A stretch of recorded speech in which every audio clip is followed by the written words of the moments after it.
तो welcome to physics class. तो हम कल डिफ्रैक्शन ग्रेटिंग का स्पेक्ट्रा डिस्कस कर रहे थे, राइट। तो एक बार इसको फिर से देख लेते हैं। कल हमने थोड़ा समझ लिया था इसके बारे में। तो मान लीजिए एक मोनोक्रोमैटिक बीम जिसकी वेवलेंथ लैम्डा है, उसका एक प्लेन वेव फ्रंट इन कैपिटल एन पैरेलल स्लिट्स के ऊपर गिर रहा है, राइट। तो हर स्लिट की विड्थ ए है और उनके बीच का ओपेक स्पेसिंग बी है। तो अगर हम सक्सेसिव स्लिट्स के बीच का डिस्टेंस निकालें तो वो a प्लस बी होगा, जिसको ग्रेटिंग एलिमेंट कहते हैं। ये ग्रेटिंग एलिमेंट जो है एक ग्रेटिंग का फीचर होता है, राइट। अगर हम इस ग्रेटिंग एलिमेंट का रेसिप्रोकल करें, राइट, 1/a प्लस बी, तो 1/a प्लस बी जो है ये नंबर ऑफ लाइंस बताता है ग्रेटिंग पर कितनी होंगी पर सेंटीमीटर। यानी कि अगर हम 1 सेंटीमीटर ग्रेटिंग लें तो 1 सेंटीमीटर ग्रेटिंग पर कितनी लाइंस होंगी या कितनी स्लिट्स होंगी। जैसे मैंने आपको कल बताया था कि ग्रेटिंग को बनाने के लिए हम डायमंड पॉइंट से लाइन खींचते हैं, तो वो लाइन ही एक्चुअली स्लिट्स होती हैं, राइट। तो पर सेंटीमीटर नंबर ऑफ लाइंस या नंबर ऑफ स्लिट्स जो होती हैं ये ग्रेटिंग एलिमेंट का रेसिप्रोकल होता है। तो जब ये प्लेन वेव फ्रंट इन स्लिट्स पर गिरेगा तो हर स्लिट से डिफ्रैक्टेड बीम्स जो हैं वो एमिट होंगी। नाउ इन डिफ्रैक्टेड बीम्स को हम एक रिजल्टेंट वेव के इक्विवेलेंट मान सकते हैं जिसका एम्पलीट्यूड कैपिटल आर है, राइट। और ये दिया जाएगा capital R is equal to A sine alpha upon alpha, right. ये हमने सिंगल स्लिट से मालूम करा हुआ है कि ये जो रिजल्टेंट वेव का एम्पलीट्यूड होता है ये इतना होता है, राइट। वही कंसेप्ट हमने डायरेक्ट लगाई है यहाँ।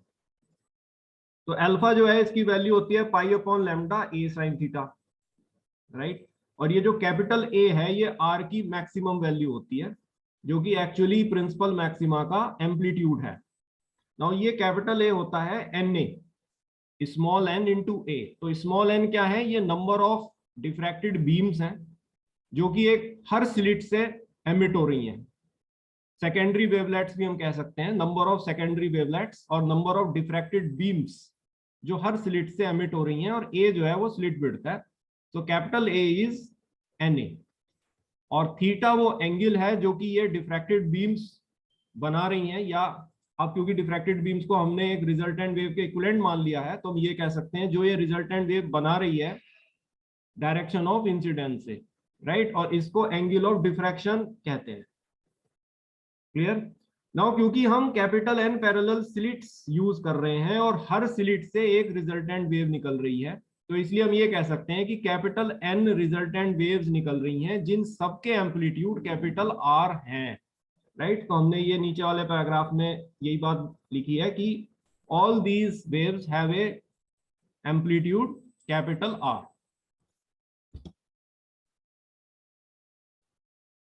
नाउ अगर हम दो बीम्स के बीच पाथ डिफरेंस निकालेंगे, क्योंकि पाथ डिफरेंस हमें सक्सेसिव रिजल्टेंट वेव्स के बीच निकालना पड़ेगा, राइट। अगर हम कंडीशंस निकालना चाहेंगे प्रिंसिपल मैक्सिमा, सेकेंडरी मैक्सिमा और मिनिमा की, तो वो हम फिगर से देख सकते हैं कि वो पाथ डिफरेंस हमेशा a plus B sine theta आएगा। अब यहाँ वाली फिगर से देखो, राइट, ये ट्राइंगल आप पूरा कर लेंगे, राइट।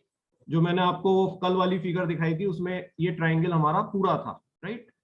तो ये ट्राइंगल जब आपका पूरा होगा, S1 से एक परपेंडिकुलर आप ड्रॉ करोगे जो यहाँ M पॉइंट पे मिलेगा, तो ये a/2 plus b plus a/2, a plus b ये लेंथ हो गई। तो मुझे तो ये पार्ट डिफरेंस निकालना है जो कि m S2m होगा, राइट। तो ये S2m जो है ये a plus B sine theta होगा, थीटा ये वाला एंगल होगा यहाँ पर, ठीक है। तो ये path difference a plus B sine theta जो होगा ये सारी स्लिट्स पर के सारी सक्सेसिव बीम्स के बीच का यही पाथ डिफरेंस रहेगा। बीम 1 बीम 2 के बीच भी यही रहेगा, बीम 3 बीम 4 में भी यही रहेगा, राइट। तो every successive resultant wave will have a path difference a plus B sine theta, right. तो इस फिगर में थोड़ा सा आप ये करेक्शन कर लेना कि ये परपेंडिकुलर आपको सब में ड्रॉ करना है। ऐसे यहाँ से परपेंडिकुलर ड्रॉ करना है, यहाँ से परपेंडिकुलर, यहाँ से परपेंडिकुलर, यहाँ से परपेंडिकुलर। इस एंगल को आपको थीटा मानना, और फिर वो पाथ डिफरेंस, ये एक परपेंडिकुलर यहाँ मिस हो गया, हालांकि जो मैंने कल आपको फिगर दिखाई थी उसमें हमने वो बना रखा था, राइट। तो इसको चेंज कर लेना फिगर में। तो ये a plus B sine theta जो है ये हमेशा हमारा सक्सेसिव रिजल्टेंट वेव्स के बीच का पाथ डिफरेंस रहेगा। नाउ अगर हम सक्सेसिव रिजल्टेंट वेव्स के बीच में फेज डिफरेंस निकालना चाहते हैं तो वो फेज डिफरेंस आएगा delta is equal to 2 pi by lambda into path difference. तो ये बना delta is equal to 2 pi by lambda, path difference हो गया a plus B sine theta ऊपर से। तो हम इस pi upon lambda a plus B sine theta को कोई कांस्टेंट मान लेते हैं, मान लीजिए वो हमने ले लिया बीटा, तो डेल्टा हो गया 2 बीटा। क्लियर, ये सक्सेसिव रिजल्टेंट वेव्स के बीच पाथ फेज डिफरेंस है 2 बीटा, और सक्सेसिव रिजल्टेंट वेव्स के बीच जो पाथ डिफरेंस है वो कितना हो गया a plus B sine theta, right.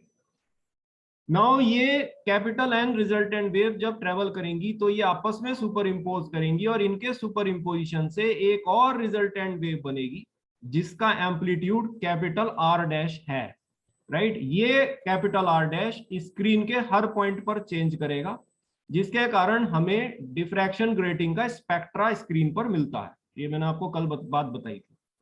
तो ये कैपिटल आर डैश दिया जाएगा R sine 2n beta by 2 upon sine 2 beta by 2। देखो बेटे ये सिंगल स्लिट की तरह से ही आ रहा है। सिंगल स्लिट में जो कैपिटल आर था वो हमारा आ रहा था capital R is equal to A sine small N delta by 2 upon sine delta by 2। ये आप रिकॉल कर रहे हैं। तो यहाँ डेल्टा की जगह तो मैं ले रहा हूं 2 बीटा, ठीक है, तो इसलिए मैंने यहाँ पे 2 बीटा रखा, 2 बीटा। और क्योंकि यहाँ पर number of beams capital N है तो इसलिए स्मॉल एन को मैंने कैपिटल एन से रिप्लेस कर दिया। तो डेल्टा की जगह केवल मैंने 2 बीटा रखा है और स्मॉल एन की जगह मैंने कैपिटल एन लिया है। फॉर्मूला में सिंगल स्लिट वाला ही लगा रहा हूं, वो एम्पलीट्यूड रिजल्टेंट वेव का था और ये भी एक रिजल्टेंट वेव है जो कि रिजल्टेंट वेव्स के सुपर इंपोजिशन से बन रही है, राइट। वहां पर यहां पर ए आता था स्मॉल ए, अगर ध्यान हो यहां मैं ले रहा हूं कैपिटल आर। स्मॉल ए क्या है, स्लिट विड्थ, लेकिन यहां पर कैपिटल आर है रिजल्टेंट वेव का एम्पलीट्यूड, राइट। तो ये चीज उसी से आई है।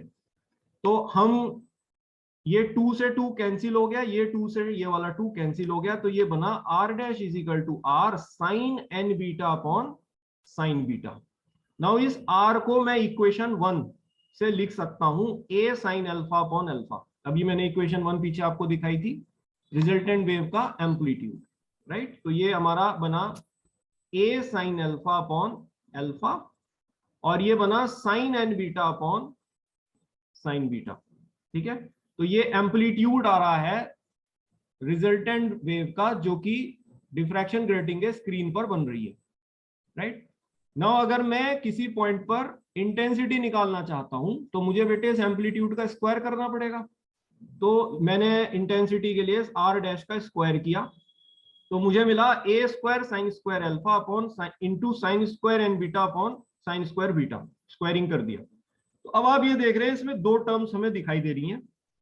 तो ये जो फर्स्ट टर्म है A square sine square alpha upon alpha square, ये जो है इंटेंसिटी डिस्ट्रीब्यूशन बता रही है एक सिंगल स्लिट के कारण स्क्रीन पर, राइट। और ये जो सेकंड टर्म है sine square capital N beta upon sine square beta, ये इंटेंसिटी डिस्ट्रीब्यूशन दिखा रही है कैपिटल एन पैरेलल स्लिट्स के कारण स्क्रीन पर।